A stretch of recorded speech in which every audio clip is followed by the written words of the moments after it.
Así es, Raúl, así es, audiencia. Es que crece la tensión en el Medio Oriente. Irán lanzó misiles contra la base estadounidense en Al-Duaid, en Qatar, de esa manera escalando ese conflicto tras los bombardeos de Estados Unidos a sitios nucleares en Irán.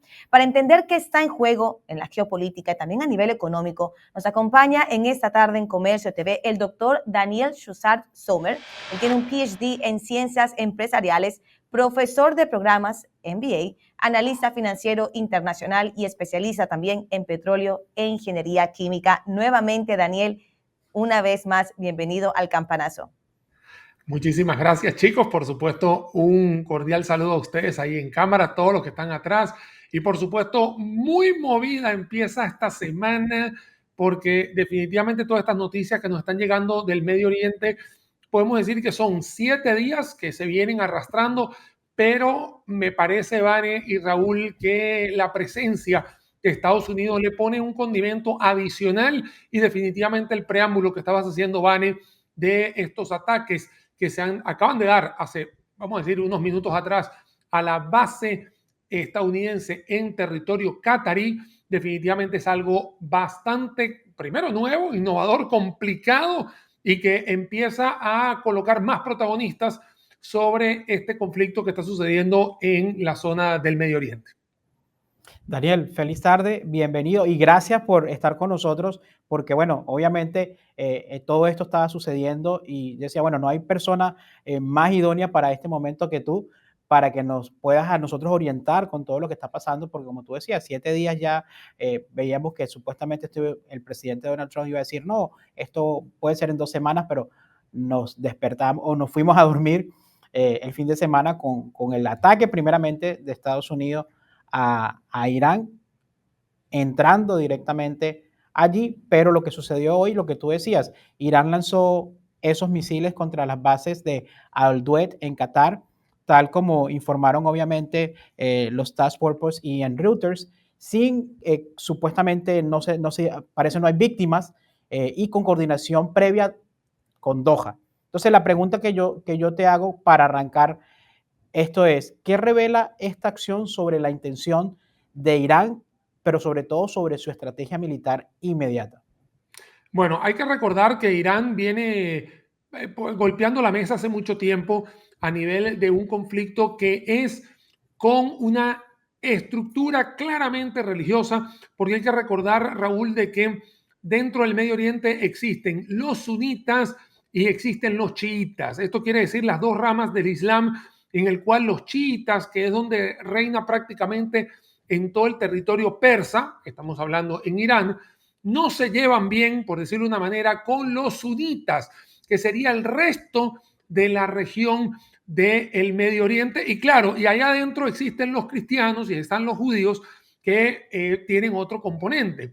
¿Por qué te explico esto? Porque justamente la mayoría de los países del Medio Oriente son sunitas y no se llevan bien con la teocracia que reina en Irán.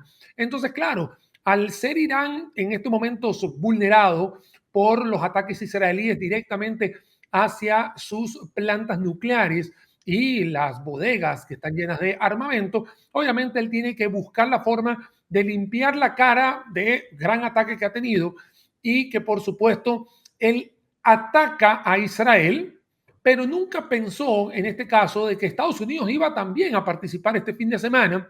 Y claro, ahora lo que está buscando Irán es decir, o buscar, por supuesto, los aliados como China o como Rusia, de que lo ayuden a limpiarse esa cara y que lo ayuden a suministrar el tema de las armas para ir detrás de objetivos militares estadounidenses, que es justamente lo que está sucediendo ahora en estos momentos en Qatar. Acabas de mencionar, Raúl, de que no hay víctimas fatales, porque justamente la mayoría de estos ataques se utilizan en horarios, se realizan en horarios nocturnos, en los cuales baja o mitiga la presencia de personal dentro de estas, ya sea plantas, bodegas, objetivos militares, tanto iraníes como el que estamos viendo hoy en día, como en la base de Al-Qaeda o todo lo que pueda hacer a partir de estos momentos. Lo que está claro es que Irán tiene que buscar la forma de quedar bien justamente con su gente, con su clérigo,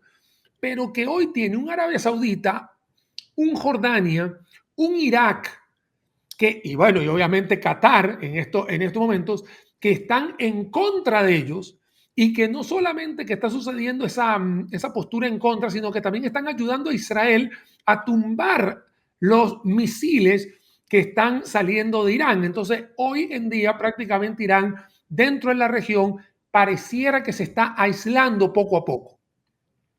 Wow. Daniel, me gusta mucho porque definitivamente vienes bastante informado y vamos ahora a hablar acerca de cómo arrancó esto. El fin de semana Estados Unidos atacó instalaciones nucleares en Fordo, Natanz e Isfahan utilizando bombarderos B-2 y los misiles Tomahawk. ¿Cómo interpreta el involucramiento directo de Estados Unidos? Cuéntanos qué mensaje geopolítico crees que está intentando enviar, en este caso, Washington. Bueno, Vane, acá creo que ninguno de los que estamos aquí habíamos o nacido o éramos muy chiquititos cuando en 1979 existía una Irán súper abierta, súper amable, súper vivencial. Las mujeres tenían plenos derechos. Había una gran cantidad de personas que iban a las universidades, la gente podía vestirse como quiera y justamente en 1979 es que llegan los ayatolas y hay un quiebre en esa Irán que acabo de mencionar, con una Irán que ha tenido una represión a lo largo de los últimos 47 años y que por el otro lado, Vane, tiene un epicentro en la Embajada de los Estados Unidos en Teherán. Recordemos que Irán le ha declarado la guerra a todo objetivo israelí o americano, norteamericano. Entonces, claramente hay una especie de, vamos a decir, de guerra fría, que bueno, obviamente ahora no, obviamente en este momento acaban de entrar en el conflicto, pero que a lo largo de las últimas 4 décadas existía ese problema, esa situación entre los iraníes y lo que podría ser el régimen de los Estados Unidos, cual sea el que sea, y por supuesto ayudado por Israel. Entonces, al haber un conflicto en el cual Donald Trump en su primera administración dijo, me retiro de los acuerdos nucleares de Irán porque Irán no los está respetando. Ahora acaba de mencionar justamente que tenía 60 días para resolverlo e Irán no dio su brazo a torcer. Y por el otro lado, Irán es un país o es un régimen, vamos a decir el gobierno que lo que los gobierna, es un régimen que ha declarado prácticamente la destrucción del Estado de Israel porque no lo reconoce. O sea, es de los países que dice que ese Estado no existe. Entonces es ahí donde podemos darnos cuenta que hay una amenaza que, conjuntamente a lo que habíamos hablado al principio, entre chiitas y suníes, donde no todo el mundo se lleva bien con Irán, incluido Kuwait, incluido Qatar, Emiratos Árabes, Arabia Saudita, hace de que Irán sea hoy una especie de amenaza que hasta hace 7 días seguía en una especie de guerra fría y que ahora definitivamente se han caldeado los ánimos y bueno, y obviamente aquí nos tiene a todo el planeta analizando todo lo que está sucediendo, no solamente bélico-militar, sino también a nivel económico. Es muy interesante y gracias por dar ese contexto histórico porque precisamente yo pues, me conecté el viernes en mi casa o el sábado, creo que fue el sábado, en la noche a hacer un TikTok, a hacer un en vivo porque pues obviamente no estábamos en el aire en ese momento en el canal y hablaba un poco de eso, o sea que es un conflicto que lleva mucha historia, está el tema del 79, está la escalada del 90, pero obviamente sabemos que hay un contexto hasta bíblico que va pues desde el principio, claro, desde el principio de los hijos de Abraham, ¿cierto? Entonces, pues es un conflicto un poquito más complejo de lo que la gente suele entender. Pero tú mencionabas muchos países del Medio Oriente y obviamente está ese estrecho de Hormuz y se habla de una posible clausura precisamente del estrecho que es vital eh, para un 20% del flujo del crudo global y obviamente pues ya de hecho el Parlamento iraní había decidido en mayoría de que sí se produzca ese cierre. Veíamos a un Marco Rubio diciendo que eso iba a ser prácticamente un suicidio para la misma Irán si ellos hacían eso para la economía y que también China podría ser, de hecho, uno de los menos beneficiados de que esto suceda. Entonces, la pregunta que yo te puedo hacer para acá es, ¿cuán probable es este escenario de que se cierre el estrecho y qué impacto veríamos en el precio del petróleo y en la inflación global? Sobre todo que veíamos que el petróleo hoy no se está comportando como nosotros normalmente lo analizamos, es totalmente lo contrario. Mira, Raúl, si no estuviésemos en el día de hoy, ¿no? Y vamos a decir que esta entrevista lo hubiésemos hecho en algún otro momento, hace 15 días, uno pudiera decir, y de hecho yo tuve la oportunidad hace un año justamente de escribir un artículo sobre, obviamente, que hay menos oferta, hay mayor demanda, no hay tráfico o no se mueven los barcos, entonces obviamente el precio estaría hacia arriba y eso ha sucedido a nivel histórico, ¿no? Y entonces uno podría volcarse a decir, hey, cierran el estrecho Hormuz y definitivamente el precio del barril de petróleo va a subir. Lo que ha sucedido hoy, y es que acá es un tema totalmente de aprendizaje, lo que ha sucedido hoy es que Estados Unidos le ha dicho a todo el mundo, hey, señores, a mí me dejan el precio abajo.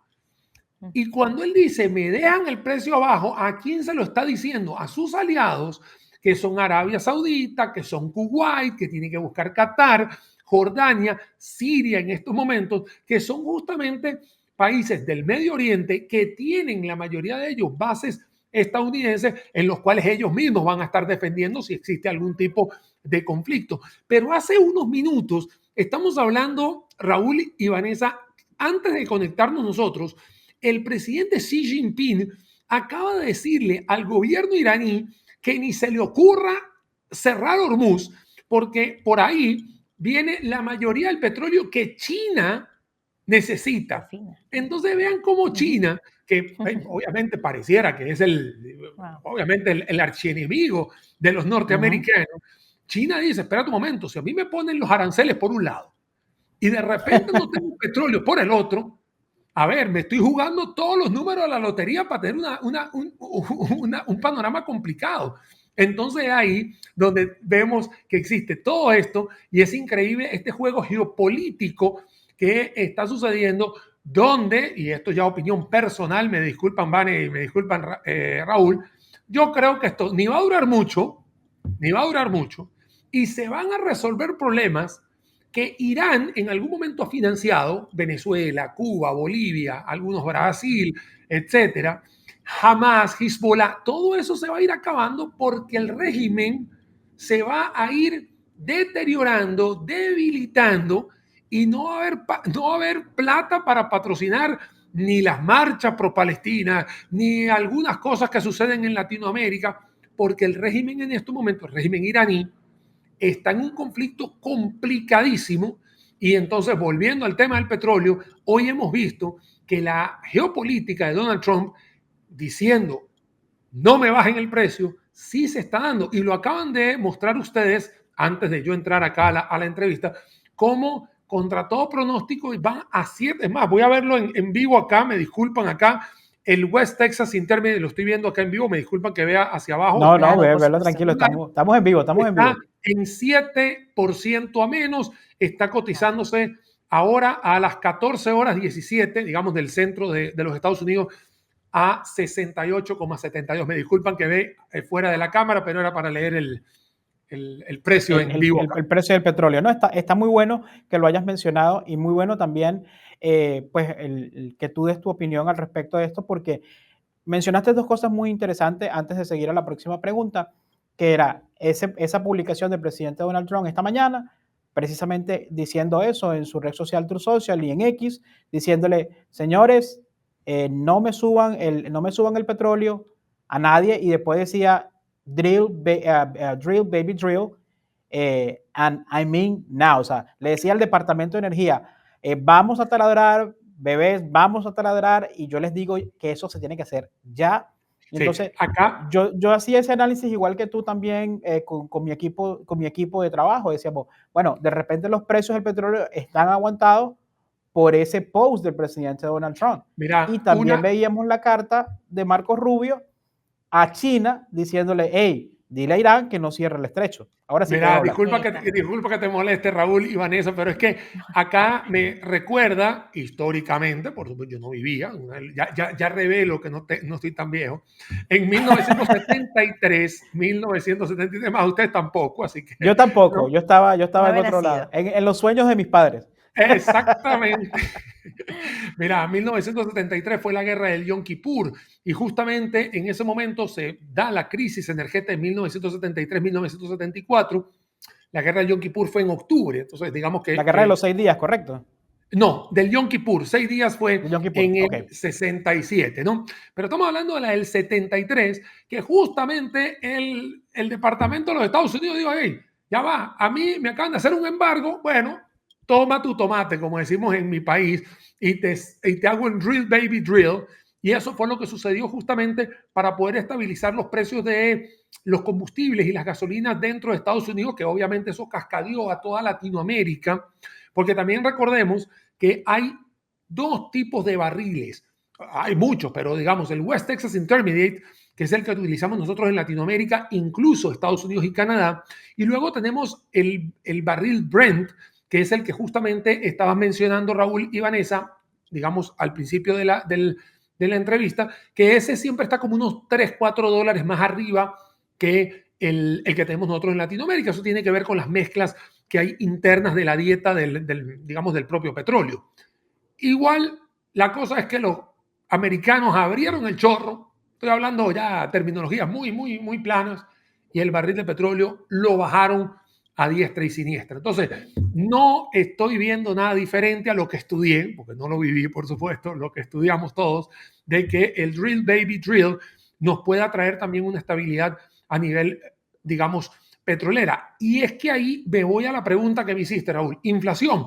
Es que recordemos que la inflación tiene que ver con combustibles, tiene que ver con transporte, tiene que ver justamente con movilidad. Entonces, si la movilidad de los bienes y servicios no se incrementa, la inflación prácticamente va a tener que ver con efectos climáticos o efectos de otro lado, pero la inflación per se de los combustibles no iría a afectar per se los bienes y servicios. Entonces, esa es la estrategia que está viendo hoy Donald Trump. O sea, esa es la que está viendo y pareciera, porque uno es Daniel el analista, no el profeta, ¿no? Pero pareciera que es lo correcto hoy en día. Qué interesante, Daniel. Definitivamente has venido a traer una perspectiva bastante clara.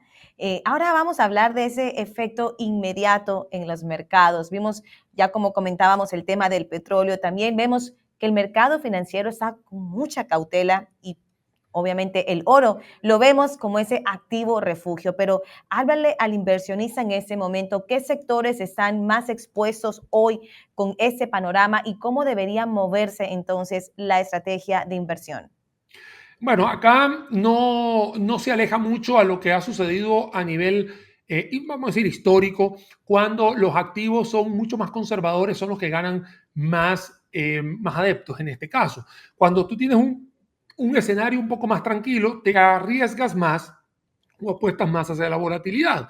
Entonces, ¿qué es lo que está pasando? Acabas de mencionar oro, café, por decirlo de una manera. También tenemos algunos otros commodities que se han mantenido bien o hacia el alza. ¿Por qué? Porque sabes que al final los vas a terminar utilizando sí o sí para el diario vivir. Ayer, justamente en el domingo, vivimos luego de varios meses que las criptomonedas o la más mediática que es Bitcoin bajó de los $100,000, ya volvió otra vez, pero también tiene que ver con estas volatilidades que estoy conversando. Entonces, la gente ve que esas inversiones en temas de volatilidad lo hace o lo mitiga de una mejor manera, porque en un momento donde hay alta volatilidad, disculpen que utilice la palabra otra vez, o vulnerabilidad, hay muchos inversionistas que buscan la seguridad. Entonces, claro, el activo más seguro siempre son los bonos del Tesoro de los Estados Unidos y, por supuesto, el oro, que es el metal más preciado del mundo. Entonces, es ahí porque vemos que hay mucha gente volcándose a esta parte más conservadora. Ojo, lo hemos visto también en empresas de tecnología, empresas de consumo masivo, empresas donde son mucho más tranquilas y conservadoras, entonces la gente se vuelca un poco más. Pero esos son dinamismos de los mercados definitivamente hay gente que le gusta el riesgo, hay gente que está hoy obviamente ganando dinero colocando cortos de petróleo, porque nadie se lo iba a imaginar, o posiblemente hay otra gente diciendo, no, yo voy a agarrar y voy a meter un poquito más de largos en petróleo porque estoy seguro que va a subir, pero no debería ser la tendencia, si usted me está escuchando y es parte de las tesorerías, de andar haciendo, digamos, locuras en estos momentos, porque estamos en un momento donde hay mucha turbulencia, entonces sí va a tener que buscar que una parte importante de su portafolio de inversión sea, vamos a decir, lo suficientemente seguro para estar en esta turbulencia. Interesante, Daniel. Definitivamente no podemos dejarte ir aún, pero tenemos que ir a una pausa comercial. Así que, Daniel, 3 minutitos para que te tomes un cafecito. Ya regresamos contigo y con la audiencia aquí en el Campanazo.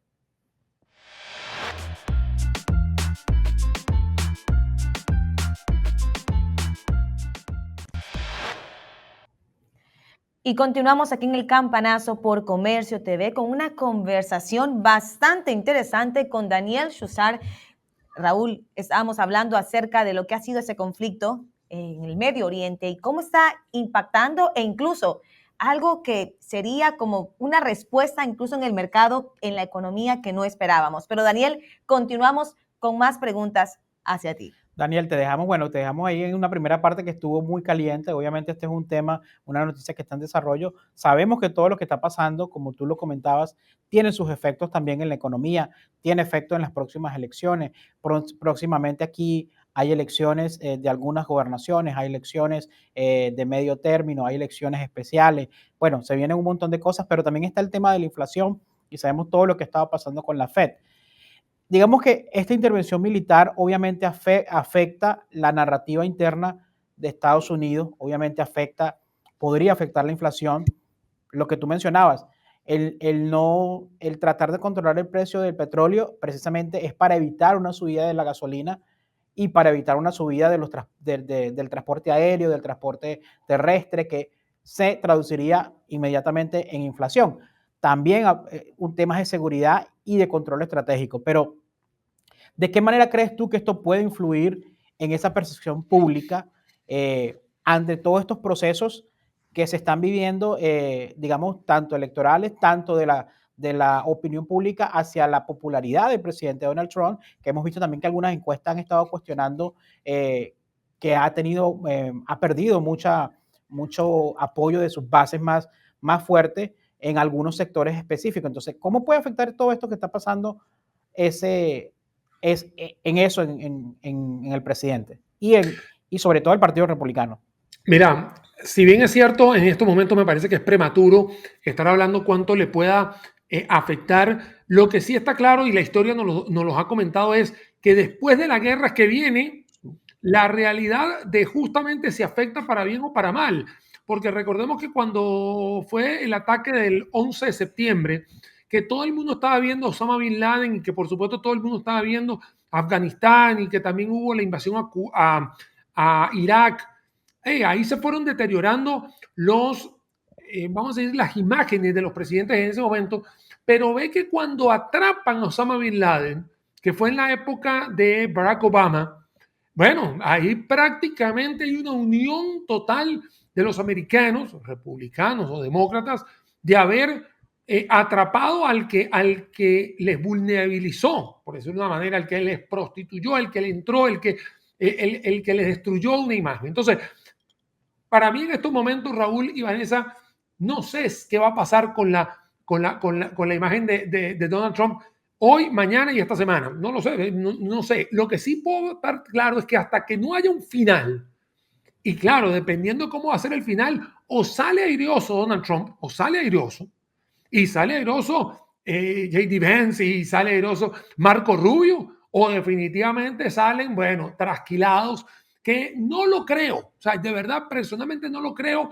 porque estamos viendo que es una especie de incursión militar muy estratégica, donde el Medio Oriente ya venía preparado con los acuerdos de Abraham, donde ya la Arabia Saudita está liderada por el príncipe heredero Mohammed bin Salman, que tiene otra mentalidad, que tiene ese tipo de ideología de inversión, de ser mucho más occidental, que Siria, que había estado en una guerra civil, se dan cuenta que sin guerra todo el mundo puede trabajar, convivir, y se empiezan a dar cuenta de que la libertad es una forma de vivir real.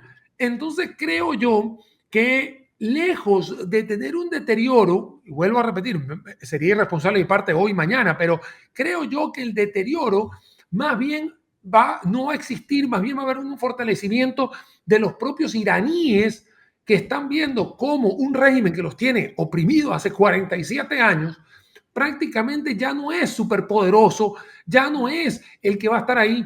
Y hay que ver las manifestaciones que han venido hace 2 años para la fecha, donde las mujeres en Irán le han dicho al gobierno que quieren ser libres, que quieren andar como les da la gana, porque quieren andar libres, porque ellas quieren, la que quiera andar religiosa con su hijab toda bonita lo puede hacer, pero la que no lo quiere no lo tiene que hacer.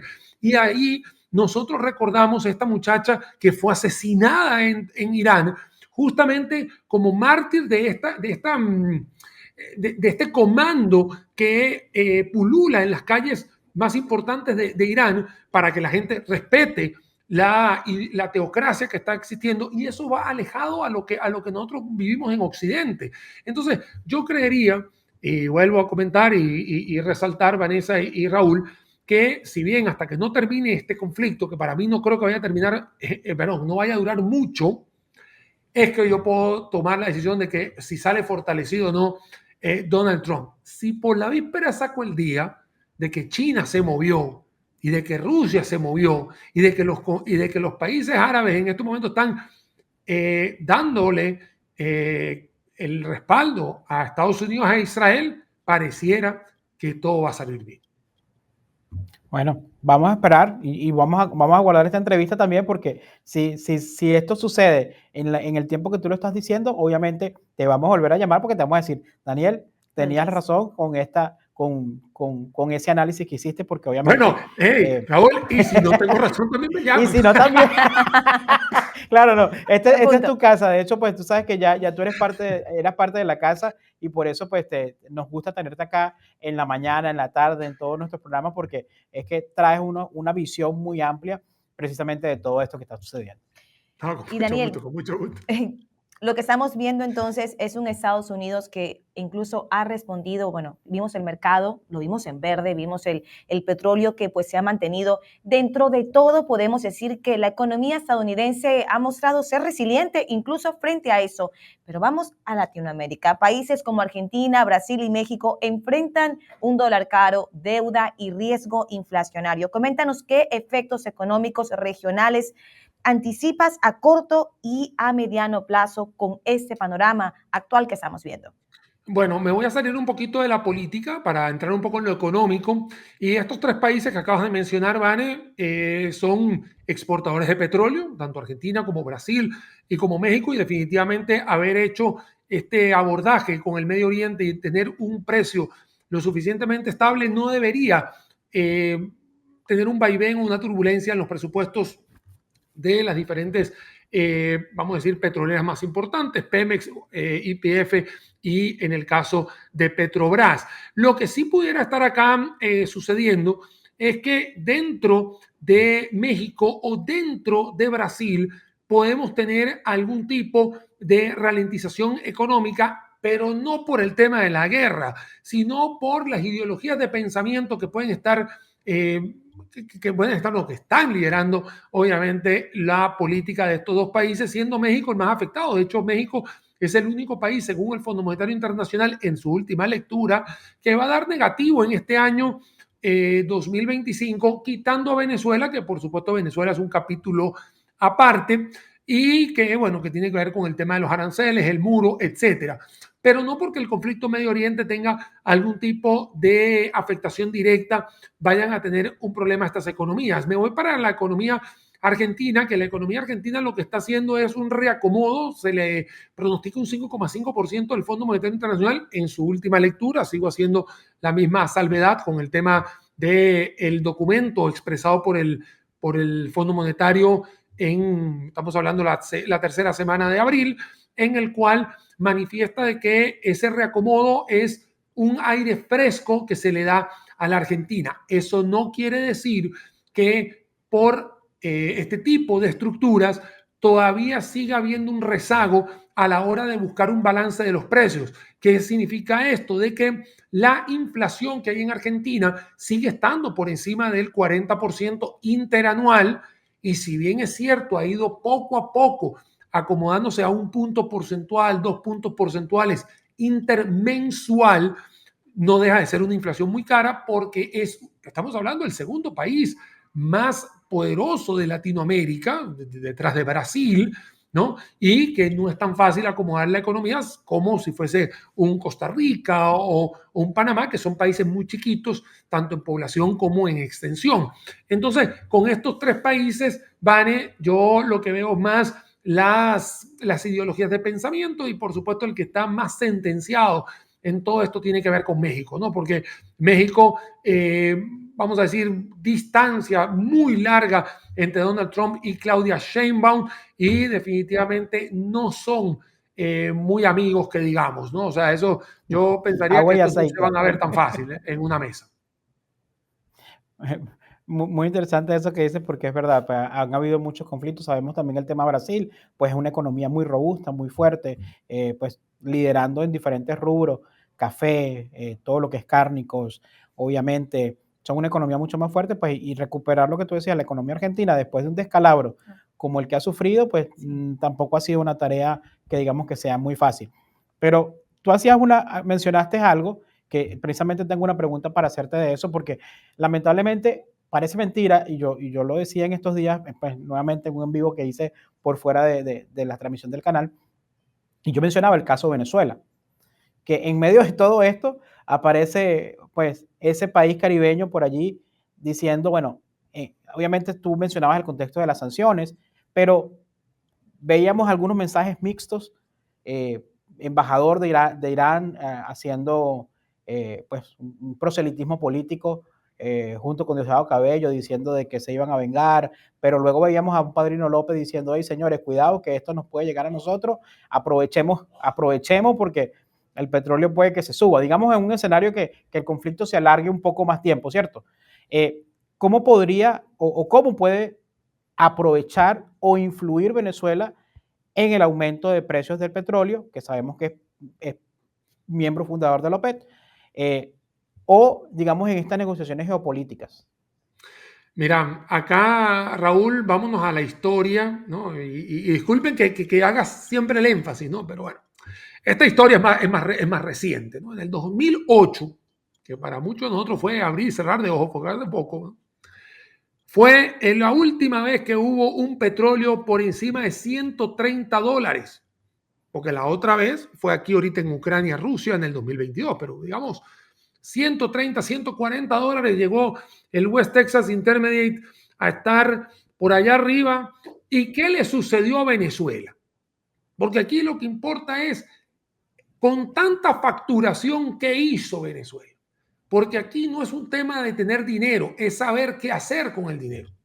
Y mientras tú no seas una persona que invierta el dinero en carreteras, en obra pública, en sistemas que sirvan de atención médica, o en el tema de las infraestructuras de los colegios, de los aeropuertos, y que lamentablemente lo eches todo al gasto. Recordemos que Venezuela tiene alrededor de unos 4 a 5 millones de empleados públicos. Esto depende de dónde leas, si la inteligencia artificial leyó, o ChatGPT, o DeepSeek, o no sé qué, pero al final te va a dar esa gran cantidad de empleados públicos, y que esa cantidad que está representando ese gasto, valga la redundancia, del presupuesto nacional, se vaya simplemente a consumo. Lamentablemente esto es pan para hoy, hambre para mañana. Entonces, en el caso venezolano, recordemos que no solamente el petróleo es la fuente de financiamiento, sino que también existen financiamientos externos bilaterales, donde Irán es uno de los más importantes, al igual que China, y que hay una gran cantidad de espacio petrolero. Vamos a especificar, me disculpan acá Vanessa, pero Raúl y yo aquí conocemos la faja la faja del Orinoco, ¿no? Que es una faja increíblemente rica en petróleo y que lamentablemente esa ha sido la hipoteca que se le ha dado a los chinos y a los iraníes a cambio obviamente de dinero. Entonces, cuando no eres productivo y lamentablemente todo lo inyectas a gasto, prácticamente te sucede lo que le ha sucedido a Venezuela en los últimos 15 años. Entonces, respondiendo a la pregunta, Raúl, no veo que si hoy el petróleo, que como lo hemos dado cuenta está estable, pero pongamos el ejemplo que el tipo llegue a 100 otra vez, ¿no? El tema no es el dinero, es qué se haga con el dinero. Y si usted no prepara el terreno, es ahí donde vienen los problemas. No es lo mismo ver el éxito de Emiratos Árabes Unidos. Y no lo vamos a negar, ahorita hubo un mundial en Qatar, lo vimos. Petróleo que se facturó y que se invirtió en infraestructura. Hoy usted sabe que Abu Dhabi y Dubái, que son en el Emirato Árabe, y hoy también tienes a Doha, que justamente ha sido hoy bombardeada, ¿no? Son lugares donde ya el petróleo no es el 100% de los ingresos, porque ya se han ido expandiendo a otros segmentos de la economía y es ahí donde se fue diversificando. Hay un señor que se llama Mohammed bin Rashid, que es el sheik de Emiratos Árabes Unidos, que en el año 1990 él citó una frase que yo la tengo muy marcada, que él dice: mis nietos no vivirán del petróleo, así que yo les voy a preparar esto a mis nietos. Claro, yo no soy el nieto, ¿no? Tampoco ustedes tampoco, pero bueno. Ya, yo te iba a preguntar por si acaso. No, yo no lo soy, mira, si no, estaríamos en otro lado. Pero bueno, la cosa es que la frase la tengo y ahí tienen a Emiratos Árabes. Personal que habla es bilingüe. Todas las universidades en Arabia Saudí, en Emiratos Árabes son en inglés. Tienes pago de impuestos cero.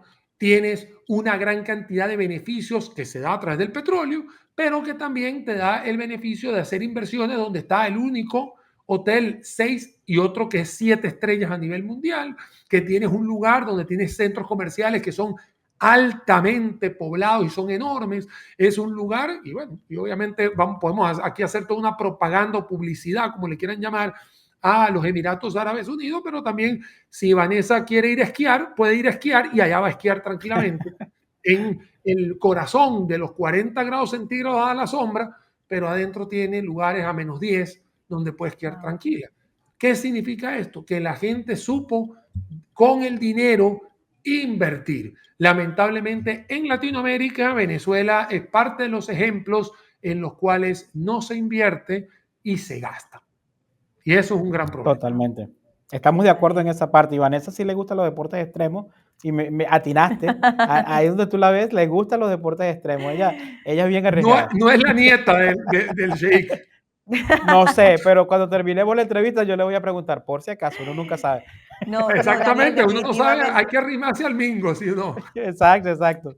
Daniel, qué interesante porque incluso en ese momento acabas como de hablarle a ese inversionista que nos ve aquí en Comercio TV de qué sirve un ingreso si no tienes una estrategia como tal para poder diversificar, incluso tener diferentes fuentes, ¿no? De que un país a la final es el resultado de una economía bien pensada o incluso no pensada estratégicamente. De una buena gestión. De una buena gestión, exactamente. Mira, te cuento, Vane, ahora sí ya fuera, digamos, queda fuera de risa, ¿no? Obviamente aquí con la amistad que tengo con ustedes, pero no deja de ser un ejemplo a seguir este tipo de países que en los años 60 y 70 definitivamente eran estrictamente monopetroleros.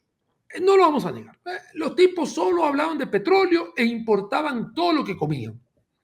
Hoy en día han diversificado tanto que las personas que llegan a Dubái, a Abu Dhabi y a Doha, los dos primeros en Emiratos Árabes y el otro en Qatar, prácticamente lo único que están es disfrutando de las mieles de quien en algún momento pensó en sembrar semillas del árbol y no comerse la semilla. Entonces, creo que todos nosotros acá, con esta plataforma, lo que debemos nosotros es inculcar justamente no comerse la semilla. buscar la forma de que nuestros ingresos puedan convertirse siempre en una inversión, unas tangibles, otras intangibles. Intangibles puede ser la academia, la educación, lo tangible puede ser un activo fijo, puede ser también un negocio que se tenga, pero siempre pensar en algo que te dé un rédito al final y no como acabamos de mencionar, que algunos países en Latinoamérica sí se comen la semilla, y creo que esto también es un mensaje fuerte que debemos acá responsablemente aquí entre los tres brindarles a nuestra audiencia, de que siempre busque algo que le dé réditos, como sembrar y tener ese árbol. Mira que yo me llevo con esa frase aquí en la mente. La voy a anotar, de hecho, en la pausa para no olvidarme de ella. No se coma la semilla, aprenda a sembrarla. Ahora, para ir cerrando ya esta conversación bastante interesante contigo, Daniel, háblanos acerca de los próximos pasos y los posibles escenarios. ¿Está esto escalando hacia un conflicto más amplio? ¿O será que aún hay espacio para la diplomacia, para la contención? Sabemos que no tienes la bola de cristal, pero hay señales. Por ejemplo, ¿qué señales podrían ser el cierre del estrecho, nuevas incursiones? ¿Qué debemos estar en este momento siguiendo muy de cerca en lo que es este actual conflicto, esta actual guerra y también ese actual panorama? Mira, yo prefiero pensar siempre en que el conflicto va a quedarse ahí en donde está, ¿ok? Donde Irán sí va a dar su brazo a torcer, porque yo siempre pienso de que tengas cual tengas la ideología de pensamiento, digamos, político, creo que las personas te deben de interesar. O sea, al final tú eres el líder de un país o de un terreno o de una tribu o como tú le quieras llamar, y sí te debería interesar de que tu población esté siempre resguardada. Entonces me parece que la diplomacia sí va a tener espacio en todo esto. No me gustaría dejar plasmado alternativas que uno piensa mientras va manejando o de repente que está comiendo y dice, pucha, pudiera pasar esto. Yo prefiero no decir eso. Yo prefiero buscar un pensamiento mucho más optimista entre todo lo complicado que estamos, ¿no? Porque no lo vamos a negar, de que Irán sí va a dar su brazo a torcer, de que sí se van a dar las cosas a través de Rusia, China, y que, por supuesto, esto no vaya a tener escaladas. No te lo voy a negar, Raúl y Vanessa, recordemos que a nivel mundial la parte religiosa, islamofobia, judeofobia, cristianofobia, también puede jugar un papel, esperemos que no, pero y lamentablemente las iglesias, las mezquitas, las sinagogas van a tener que tener un poquito más de seguridad porque, a ver, tú no puedes controlar el planeta entero, me explico. Y de repente puede haber un lobo solitario. Ustedes en Estados Unidos a veces han tenido algunos que ni siquiera religiosamente lo hacen, pero obviamente vamos a tener que cuidarnos todos nosotros. Así que en el tema de seguridad, estas tres frases o tres terminologías que, como digo, yo siempre profeso de que nunca exista, que haya el amor entre todos, siempre puede haber alguien que se salga un poco del canasto. Entonces vamos a tener que tener un poquito más de seguridad las personas que en algún momento se acerquen a un templo de rezo o de repente a un sitio de estudio, porque, bueno, porque esto también cascadea al mundo entero. Vuelvo a comentar, yo espero que todo se quede allá en el conflicto, que no se reparta, que no se exporte el conflicto para ningún lado, pero también no dejo de lado justamente estas tres definiciones, islamofobia, cristianofobia y judeofobia, que se pueden dar sin querer en alguna situación, en algún lugar del mundo. Entonces el mensaje también es para que se refuercen, digamos, una persona más, un poquito más, hay un poquito más de cuidado, y que cuando termine este conflicto, obviamente las aguas vuelvan a su cauce original. Me encanta, Daniel, y me encanta sobre todo el mensaje porque definitivamente en medio de todas estas cosas nosotros tratamos de hacer esos análisis, obviamente lo hicimos acá, político, geopolítico, económico, pero a la final del día también entendamos que el conflicto, en medio de todo esto están atrapados, pues en el caso de Irán, 92 millones de personas, en el caso de Israel, 9.2 millones de personas, y en el caso de Estados Unidos, más de 300 millones de personas. Entonces, obviamente, a la final creo que la economía se puede recuperar, ciertas cosas se pueden recuperar, pero definitivamente la vida es algo que las personas que sufran estos conflictos o los estragos que causa la guerra son cosas que causan daños irreparables y que obviamente dejan secuelas muy, muy fuertes. Daniel, gracias en serio por estar con nosotros.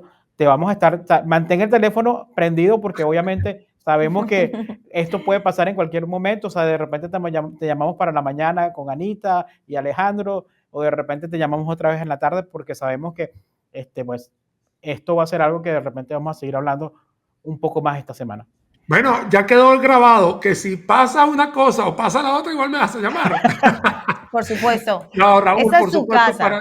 No, por supuesto, Raúl, un fuerte abrazo para ti. Vanessa, otro abrazo para ti. Y a toda la audiencia, muchas gracias. Y bueno, y ahí estamos en contacto y ojalá, como digo, ojalá la próxima vez que nos veamos no sea para este conflicto. Ojalá el conflicto ya se haya acabado, que hayan solo secuelas, que sea todo lo más tranquilo, porque eso al final es lo que queremos todos, ¿no? Vivir en paz y la paz, obviamente, es el camino, porque no existen caminos para la paz, así decía Mahatma Gandhi. Con eso me despido. Un abrazo a todos. Qué hermoso. Muchas gracias, Daniel. Un gusto nuevamente por estar aquí en el Campanazo. Y a la audiencia, ese fue Daniel Suchard. Como pudieron ver ahí, su plataforma de LinkedIn en lo que fue la pantalla. Qué interesante conversación.